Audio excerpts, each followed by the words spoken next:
সূরা হুজুরাতের এই দ্বিতীয় শিক্ষাটাকে আমাদের জীবনে ভালো করে ধারণ করার তৌফিক দান করুন। আল্লাহ বলেছেন, ইয়া আইয়ুহাল্লাযীনা আমানু, হে ঈমানদারেরা, ইন জাআকুম ফাসিকুম বিনাবাইন ফাতাবায়ানু, তোমাদের কাছে কোন ফাসিক, যার মধ্যে আল্লাহর ভয় নেই, এরকম কোন মানুষ যদি কোন সংবাদ উপস্থাপন করে, এমনকি গণমাধ্যমেও যদি কোন সংবাদ প্রচারিত হয়, সংবাদদাতার মধ্যে যদি আল্লাহর ভয় না থাকে, সে যদি টাকার বিনিময়ে কারো চরিত্র হরণ করতে পারে, সে যদি অ্যাডভার্টাইজ পেয়ে কোন কোম্পানির হয়ে দালালি করতে গিয়ে অন্য কারোর বিরুদ্ধে কোন মিথ্যাচার করে, সে যদি বিদেশিদের এজেন্ডা বাস্তবায়ন করতে গিয়ে আলেম সমাজের চরিত্রকে কলঙ্কিত করে, কোন ভালো মানুষকে দোষী হিসাবে সাব্যস্ত করে, আল্লাহ তাআলা আমাদেরকে সতর্ক করেছেন, ফাতাবায়ানু, সেই সংবাদ সত্য কিনা আমাদেরকে যাচাই করতে হবে। আন তুসিবু কওমান বিজাহালা ফাতুসবিহু আলা মা ফাআলতুম নাদিমিন। যদি আমরা যাচাই বাছাই না করে যা শুনি সেটাকে বিশ্বাস করতে থাকি, তাহলে আমরা এক সময় লজ্জিত হতে হবে, অনুতপ্ত হতে হবে আমাদের এই ভুল অবস্থানের কারণে। এজন্য ভাইরা, আজকের এই মাহফিল থেকে আমরা প্রতিশ্রুতি নিজের সঙ্গে নিজে দিয়ে যাব যে আমরা কখনো কোন তথ্য উপাত্ত পেলে, কোন সংবাদ পেলে, সেটাকে বিশেষ করে কারো চরিত্র সম্পর্কিত যদি হয়, কারো সম্পর্কে নেগেটিভ যদি হয়, তাহলে সেটাকে বিশ্বাস করবার আগে ভালো করে অনুসন্ধান করব। যতক্ষণ আমি নিশ্চিত না হব, ততক্ষণ পর্যন্ত সেটার প্রচার করব না। আল্লাহ তাআলা আমাদের সবাইকে কোরআনের এই শিক্ষাটাও আমাদের জীবনে ধারণ করবার তৌফিক দান করুন।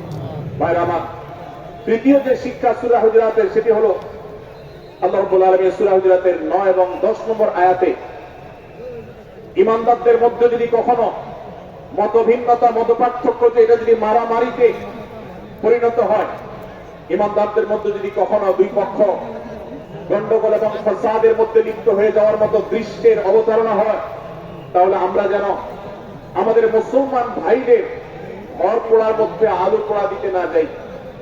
আমরা যেন আমাদের মুসলমান ভাইদের মধ্যকার বিভেদকে আরো বৃদ্ধি করতে সহায়তা না করি। আমরা যেন মীমাংসার পথ অবলম্বন করি। আমরা যেন তাদের মধ্যকার সম্পর্কের যে অবনতি হয়েছে সেটাকে দূর করবার চেষ্টা করি।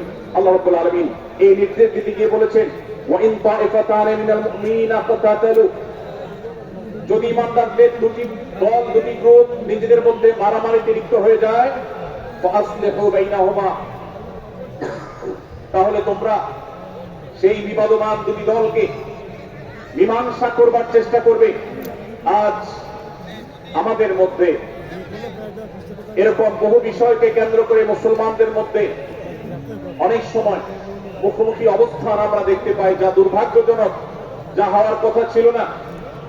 এমনকি জাগতিক বিষয়ে যেমন হয়, ধর্মের নামে, ইসলামের নামে আজ আমরা হাজার হাজার টুকরা হয়েছি।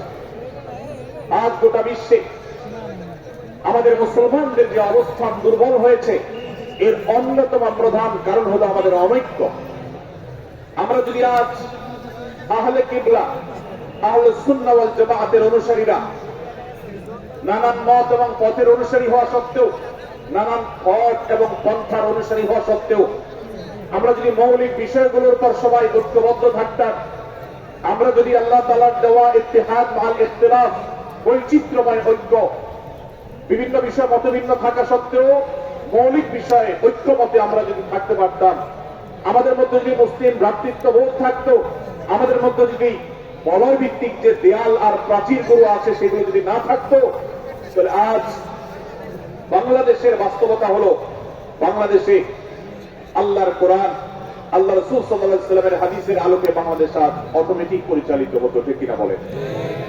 আমরা যদি আজ ঐক্যবদ্ধ থাকতাম, তাহলে এদেশে হাতে গোনা যাবে এরকম স্বল্প সংখ্যক নাস্তিকেরা, ইসলাম এবং মুসলমানদের শত্রুরা, তারা আমাদেরকে নিয়ে তারা আজ যে খেলা খেলছে, আমাদেরকে যে তারা শাসন করছে, আমাদেরকে যে তারা তাদের অধীনস্থ করে রাখছে, আমাদের উপরে যে আজ ভিনদেশী কালচার চাপিয়ে দিচ্ছে, আমাদের উপরে তারা যে আজ কর্তৃত্ব করছে, আমাদেরকে আজ টুকরা টুকরা করছে, এই দুঃসাহস তারা কোনোদিন দেখাতে পারতো না যদি আমরা ঐক্যবদ্ধ থাকতাম।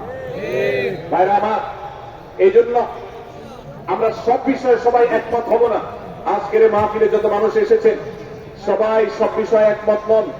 এমনকি আজকের এই মাহফিল কর্তৃপক্ষ যে আয়োজন করছেন 3 দিন ব্যাপী এই মাহফিলে আপনারা দেখেছেন এখানে কওমি এবং আলিয়া উভয় জায়গা থেকে বক্তা নির্বাচন করা হয়েছে, অসাধারণ সমন্বয় করা হয়েছে। এটি একটি ঐক্যের বার্তা।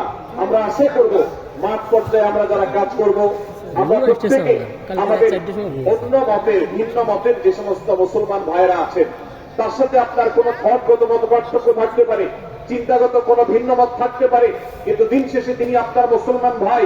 তার আল্লাহ আর আপনার আল্লাহ এক, তার রাসূল এবং আপনার রাসূল এক, তার কিবলা এবং আপনার কিবলা এক, তার কোরআন আর আপনার কোরআন এক, তার নামাজ আর আপনার নামাজ এক, তার রোজা আর আপনার রোজা এক, তার যাকাত এবং আপনার যাকাত এক, তার সাথে আপনার মোটা এবং মৌলিক বিষয়ে কোনো মত পার্থক্য নাই। অতএব ছোটখাটো বিষয়কে কেন্দ্র করে আপনি যদি তাকে আপনার প্রতিপক্ষ মনে করেন, আপনি যদি তাকে আপনার শত্রু মনে করেন, এটা হবে আপনার ইসলামের জন্য, আপনার জন্য, এদেশের মুসলমানদের জন্য সবচেয়ে বড় ভুল। ভাইরা আমার, আর দুই হযরত আশরাফ আলী থানভী রহমাতুল্লাহ আলাইহির সর্বশেষ খলিফা আবুল সাহেব রহমাতুল্লাহ আলাইহি বলতেন, दीन के हर काम करने वालों को रफीक समझो फरीक न समझो। যারাই আল্লাহর দ্বীনকে বুলন্দ করবার জন্য, যারাই আল্লাহর দ্বীনকে সেবা দেওয়ার জন্য, খেদমত করার জন্য কাজ করছে, তার পদ্ধতি তোমার থেকে ভিন্নতর হতে পারে। তাকে তুমি তোমার বন্ধু মনে করো, সহযাত্রী মনে করো, পথযাত্রী মনে করো, সহযোদ্ধা মনে করো, তোমার প্রতিপক্ষ মনে করবে না। প্রিয় ভাইরা আমার, আজ বাংলাদেশে ইসলাম যতটা পিছিয়ে আছে তার প্রধান কারণ হলো আমাদের অনৈক্য। আজ আমরা যদি আমাদের মধ্যকার যে সমস্ত দেয়াল এবং প্রাচীরগুলো, অদৃশ্য প্রাচীরগুলো উঠে আছে, যেগুলো আমাদের মুসলিম ভ্রাতৃত্বকে ভেঙে খান খান করে দিয়েছে, টুকরো টুকরো করে দিয়েছে, যদি আজ আমরা সে সমস্ত অদৃশ্য প্রাচীরগুলো দূরে সরাতে পারতাম, আমার ভিন্ন মতের ভাইকে যদি আমার ভাই মনে করতে পারতাম, তার যদি আমি কল্যাণকামী হতে পারতাম, আল্লাহর কোরআনের ঘোষণা অনুযায়ী এই মুসলমানদের ঐক্যবদ্ধ শক্তিকে দমাবার শক্তি পৃথিবীর কারোর নাই, কারোর নাই, কারোর নাই। আজ আমার ভাইয়েরা ফিলিস্তিনে মার খাচ্ছে, যদি আজ গোটা বিশ্বের মুসলমানরা আমরা ফিলিস্তিনে মুসলমানদের উদ্ধারের ব্যাপারে ঐক্যবদ্ধ থাকতাম, ফিলিস্তিনে মুসলমানের দিকে চোখ তুলে তাকাবার শক্তি বিশ্বের কোন কাফেরদের থাকতো না। আজ যদি আমরা আমাদের মুসলমান নির্যাতিত ভাইদের ব্যাপারে সারা বিশ্বের মুসলমানরা ঐক্যবদ্ধ অবস্থান গ্রহণ করতে পারতাম, মুসলমানের দিকে চোখ তুলে তাকাবার শক্তি বিশ্বের কোন কারণ থাকতো না। ভাইরা আমার, গোটা বিশ্বে ঐক্য প্রতিষ্ঠা করা আপনার আমার মতো সাধারণ মানুষের দ্বারা হয়তো সম্ভবপর হবে না, কিন্তু আমরা যারা মাঠ পর্যায়ে কাজ করছি, আমি আপনাদেরকে করজোর করে অনুরোধ করতে চাই। আমি জানি আপনার এলাকাতে, আপনার মহল্লাতে আপনার সাথে অন্য মুসলমান ভাইদের অনেক ক্ষেত্রে মতভিন্নতা আছে। সেটা রাজনৈতিক দৃষ্টিভঙ্গির ক্ষেত্রে হতে পারে, সেটা ধর্মীয় থট এবং মানহাজ মাযহাব মাসলাকগতভাবে হতে পারে, সেটা অন্য কোন ইস্যু ভিত্তিক মত পার্থক্য হতে পারে। আল্লাহর জন্য, আল্লাহর ওয়াস্তে আল্লাহর ওই আয়াতকে মেনে আমল করার চেষ্টা করি আমরা। আল্লাহ বলেছেন, ওয়া'তাসিমু বিহাবলিল্লাহি জামিআন ওয়া লা তাফাররাকু, তোমরা আল্লাহর রশিকে সবাই ঐক্যবদ্ধভাবে আঁকড়ে করে ধরো, ঐক্যবদ্ধভাবে আল্লাহর রশিকে আঁকড়ে ধরো, তোমরা পরস্পর বিচ্ছিন্ন হয়ে যেও না। আমরা অনেক ফরজের কথা শুনেছি, নামাজ রোজা ফরজ আমরা জানি, বাবা মার প্রতি সদ্ব্যবহার করার ফরজের কথা আমরা জানি, আত্মীয়তার সাথে সুসম্পর্ক, আত্মীয়তার বন্ধন রক্ষার কথা আমরা জানি, ফরজ হওয়ার কথা জানি, কিন্তু মুসলমানদের ঐক্যবদ্ধ থাকতে হবে এই ফরজের কথা আমরা অনেকেই জানি না। ভাইরা আমার, মুসলমানদেরকে আল্লাহ রাব্বুল আলামিন ঐক্যবদ্ধ থাকার নির্দেশ দিয়েছেন। এই ঐক্যটা এর মানে এই নয় যে সবাই এক মতের হয়ে যাবে সব বিষয়ে। বিভিন্ন বিষয়ে আমাদের মতো মত পার্থক্য থাকবে, তারপরে আমরা একে অন্যের সহযোদ্ধা হব, সহযাত্রী হব, আমরা একে অন্যের কল্যাণকামী হব, একে অন্যের ভালো চাইব। আমার ভিন্ন মতের মুসলমানের কোন ক্ষতিতে আমি খুশি হব না, তার ক্ষতিতে আমি কষ্ট পাবো, তার সাফল্যকে আমি এনজয় করব, আনন্দিত হব। এটা যদি করতে না পারি তো আমি কখনো খালেস এবং সাচ্চা মুসলমান হতে পারলাম না। আল্লাহ তাআলা আমাদের অন্তরগুলোকে উদার করে দিন, রদ করে দিন, প্রশস্ত করে দিন, বড় করে দিন, উম্মার ঐক্যের প্রয়াসী হওয়ার তৌফিক দান করবো না আমি। ভাইরা আমার, আমরা মহল্লায় মহল্লায়, এলাকায় এলাকায়, মসজিদে মসজিদে আমাদের নিজস্ব বলে নিজস্ব অঙ্গনে আমরা চেষ্টা করব ভিন্ন ভিন্ন মতের মুসলিম ভাইকেও আমার ভাই হিসাবে আঁকড়ে ধরার আপন করা। ডক্টর খন্দকার আব্দুল্লাহ জাহাঙ্গীর রহমানুল্লাহ এই অঞ্চলের সন্তান। তিনি বলতেন, বেদাতে লিপ্ত কোন মুসলমান তার ব্যাপারে আমি মনে করি আমার ভাই ভুলের মধ্যে আছেন, তার ব্যাপারে আমার মায়া মমতা কাজ করে, আমি তার কল্যাণকামী, তাকে আমার ভাই মনে করি। ঠিক একইভাবে আমার কোন মুসলমান ভাইয়ের সাথে যদি আমার ভিন্ন মতের কারণে আমার মনে হয় যে তিনি ভুল পথে আছেন, তারপর তাকে আমি শত্রু ভাববো না, তার অকল্যাণ আমি চাইবো না। আজ বাংলাদেশের বাস্তবতা যদি আমরা তাকাই দেখতে পারবো, ইসলাম এবং মুসলমানদের যত শত্রু আছে, আমরা দেখেছি গত কয়েক যুগ ধরে তাদের নিজেদের মধ্যে হাজারো বিভক্তি, হাজারো মত পার্থক্য থাকা সত্ত্বেও মুসলমানদের শত্রুতা করার ব্যাপারে তারা সবাই ঐক্যবদ্ধ। অথচ আমরা মুসলমানরা আমাদের আল্লাহ, আমাদের রাসূল, আমাদের কোরআন, আমাদের কিবলা, আমাদের সবকিছু এক হওয়া সত্ত্বেও ছোটখাটো বিষয়কে নিয়ে আমরা আমাদের মধ্যকার বিভেদের প্রাচীরগুলোকে দাঁড় করিয়ে রেখেছি, যার কারণে আমরা গোটা বিশ্বে যেমন মার খাচ্ছি, আমাদের এই প্রিয় মাতৃভূমিতেও আমরা সংখ্যায় সবচেয়ে বেশি হয়েও আমরা কালচারালি মাইনরিটি হয়ে আছি, সংস্কৃতিতে আমরা সংখ্যালঘু হয়ে আছি। সব ক্ষেত্রে আমাদেরকে ইগনোর করা হয়। 4 লক্ষ মসজিদের এদেশে 4 লক্ষ ইমাম আছেন, 4 লক্ষ মুয়াজ্জিন আছেন। এই মসজিদগুলো এদেশে এর নেটওয়ার্ক যতটা শক্তিশালী, এদেশের সকল রাজনৈতিক দলগুলোর নেটওয়ার্ককে যদি একত্র করা হয়, মসজিদগুলোর মতো এতটা শক্তিশালী নেটওয়ার্ক এদেশের সমাজে নাই। কিন্তু ওলামায়ে কেরামকে ইগনোর করা হয়, মুসলমানদের ইগনোর করা হয়। এদেশের আইনে কোরআন এবং সুন্নাহ এদেশের মুসলমানদের ধ্যান ধারণাকে কখনো বিবেচনায় আনা হয় না। এই যে মুসলমানদের আজ দুরবস্থা, এর অন্যতম প্রধান কারণ হলো আমাদের হাজার হাজার ভাগে বিভক্তি। এই বিভক্তির দেয়ালগুলোকে তুলতে হবে কি হবে না? যদি হয় তাহলে আপনি নিজে থেকে শুরু করে দিন।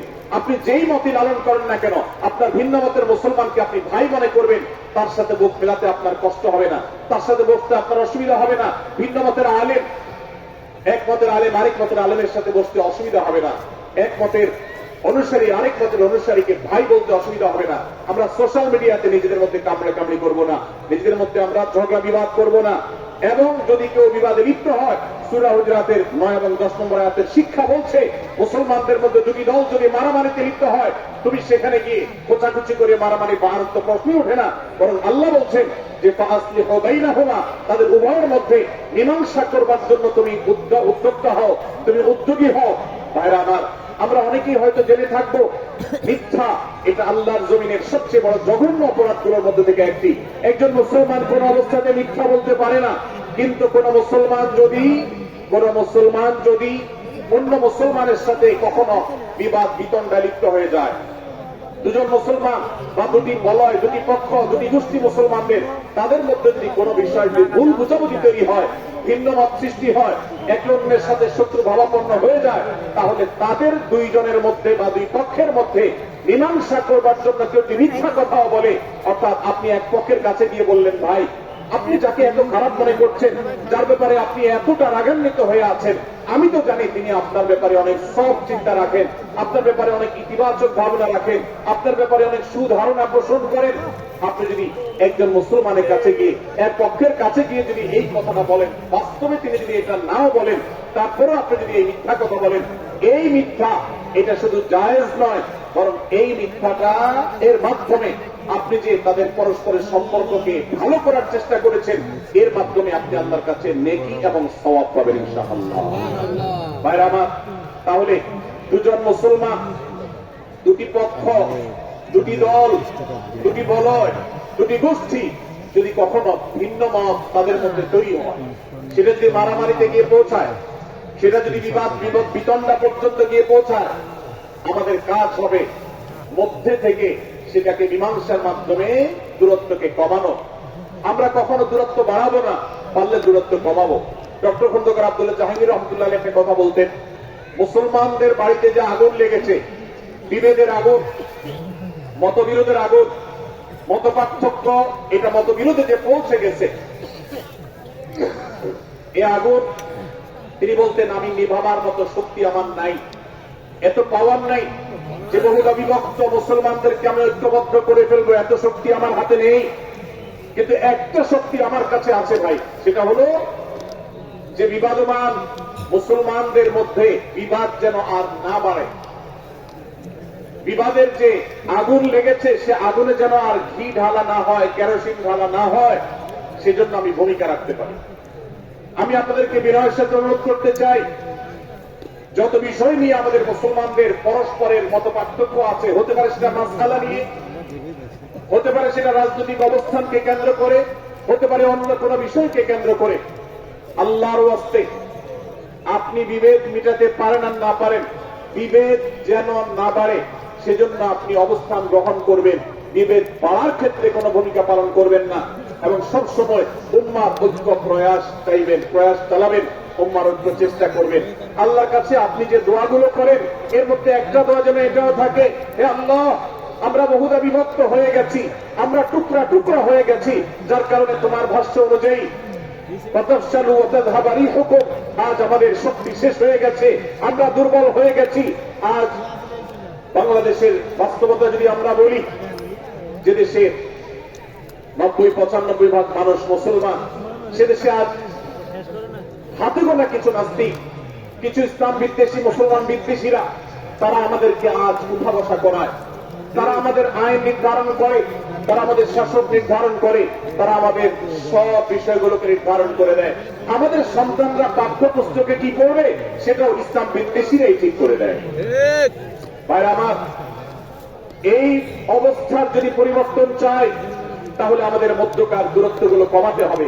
এই জন্য আপনার দোয়ার মধ্যে আল্লাহর কাছে নিবেদন করুন, আল্লাহ আপনি আমাদের মধ্যকার বিভেদগুলো কমিয়ে দিন, আল্লাহ আমাদের ওলামাদেরকে ঐক্যবদ্ধ করে দিন, আল্লাহ আমাদেরকে ইজতিহাদ মাল ইখতিলাফ, বৈচিত্র্যময় ঐক্য মতভিন্ন থাকা সত্ত্বেও মৌলিক বিষয় ঐক্যবদ্ধ হওয়ার তৌফিক দান করুন। সীসামালা প্রাচীরের মতো আমাদেরকে কাঁধে কাঁধ মিলিয়ে আল্লাহ এবং তার রাসূল সাল্লাল্লাহু আলাইহি ওয়াসাল্লামের আদেশ নিষেধকে ব্যক্তি, সমাজ, পরিবার, রাষ্ট্রে সর্বত্র বাস্তবায়নের জন্য কাজ করার তৌফিক দান করুন।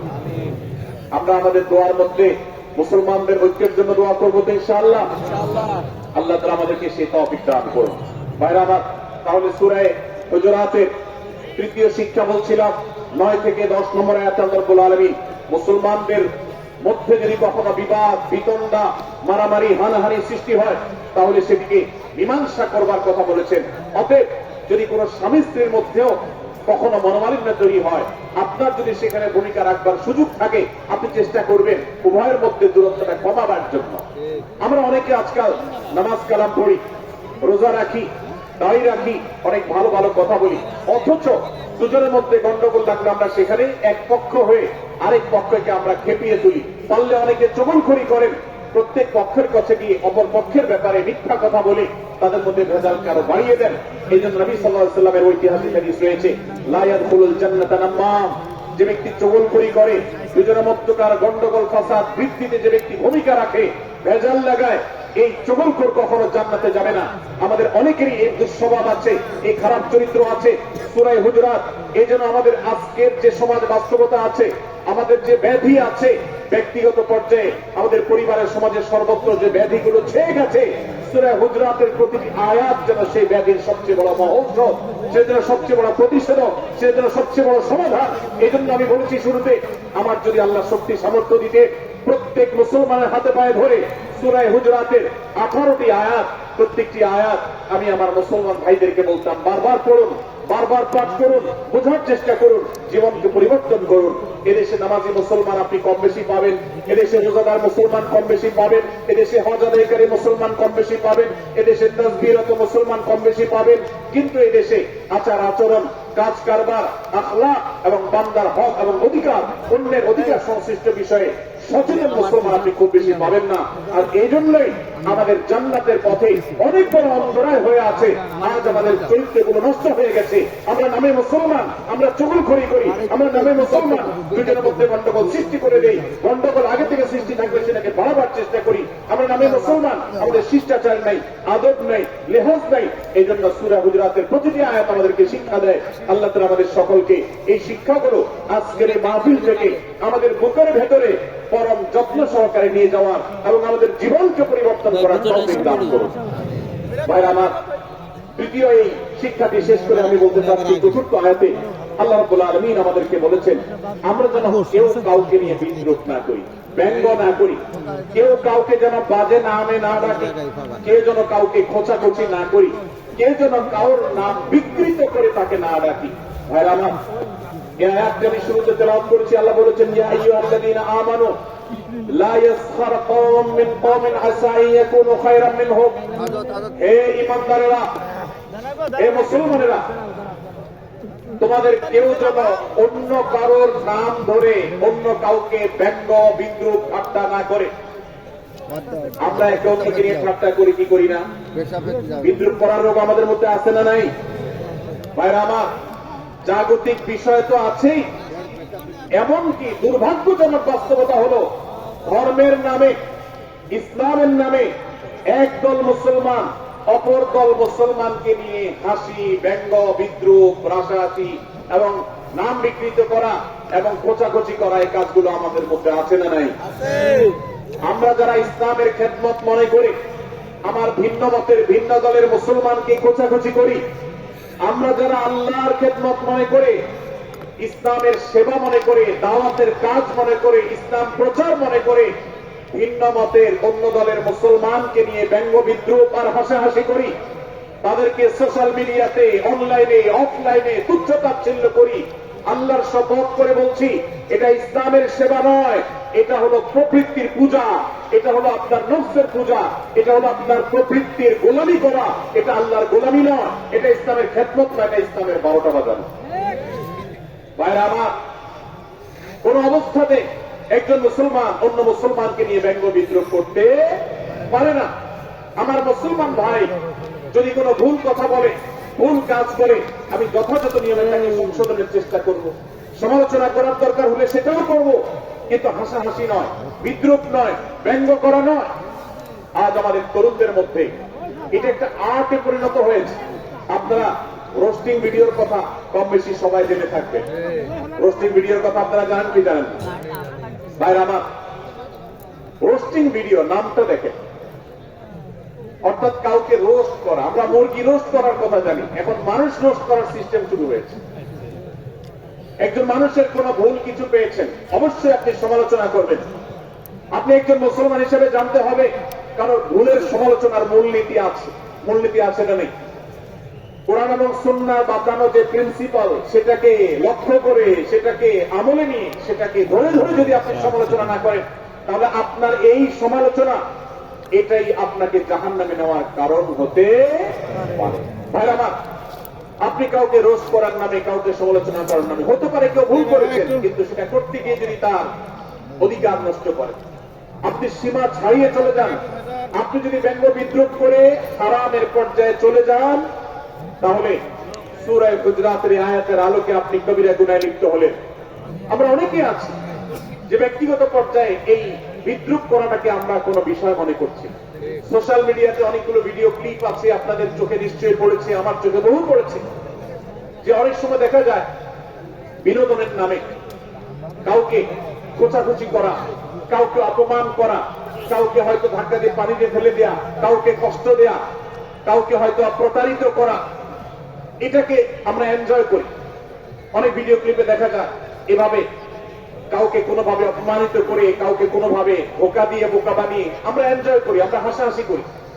আমাদের রুচি নষ্ট হতে হতে আজ এই পর্যায়ে এসেছে যে এটা আমাদের এনজয়ের বিষয় হয়েছে, এটা আমাদের আনন্দের বিষয় হয়েছে।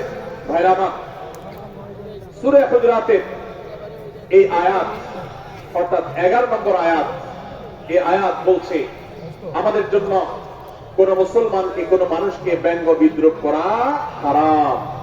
কোন মুসলমানকে ব্যঙ্গ বিদ্রুপ করা কি হারাম। অতএব আপনি রসিকতা করে যদি কারোর সাথে ব্যঙ্গ বিদ্রুপ করেন এবং সেটা যদি তার মনে কষ্ট হওয়ার কারণ হয়, তিনি যদি সমাজের মানুষের কাছে হেয় প্রতিপন্ন হন, তাহলে ইসলামী শরিয়ার দৃষ্টিকোণ থেকে সারা বিশ্বের সমস্ত ওলামাদের ঐক্যমতে সেটা হারাম। আমরা চুরি করা হারাম জানি, আমরা ডাকাতি করা হারাম জানি, আমরা মাদক সেবন করা হারাম জানি, আমরা নামাজ ত্যাগ করা হারাম জানি। এই সমস্ত হারাম থেকে আমরা অনেকেই বেঁচে থাকি, কিন্তু আমি আমার মুসলমান ভাইয়ের চরিত্র হনন করছি, শুধুমাত্র সাধারণ জীবনযাত্রার ক্ষেত্রে করছি তা নয়, এমনকি ধর্মের নামে, ইসলাম প্রচারের নামে, দাওয়াতের নামে আমরা আমাদের প্রতিপক্ষ মুসলমান ভাইকে নিয়ে অনেক সময় ব্যঙ্গ বিদ্রুপ করি, হাসাহাসি করি, তাকে ছোট করি, তাচ্ছিল্য করি, হেয় করি, তার সম্মানহানি করি। আমরা জানি না আমাদের প্রিয় নবী সাল্লাল্লাহু আলাইহি ওয়াসাল্লাম এর একটা হাদিস আমাদের সামনে রয়েছে, সহিহ মুসলিমে বর্ণিত হয়েছে।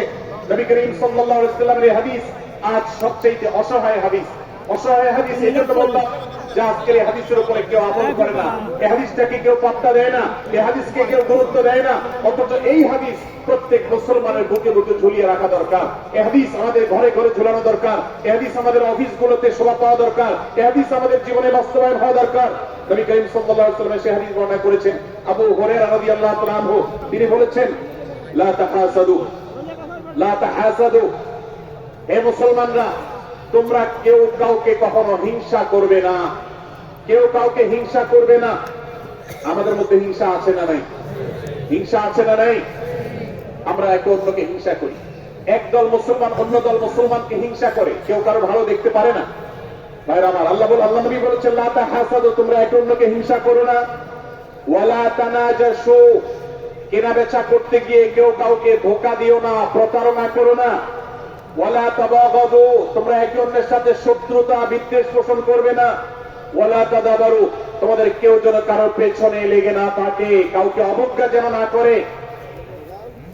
ওয়ালা ইয়াবিহ আহাদুকুম আলা বাই'i আখি, এবং তোমাদের কেউ যেন আরেকজনের কেনা বেচার উপরে সেখানে ইন্টারফেয়ার করে সে যেন সেখানে কোন প্রকার ক্ষতিগ্রস্ত কাউকে না করে।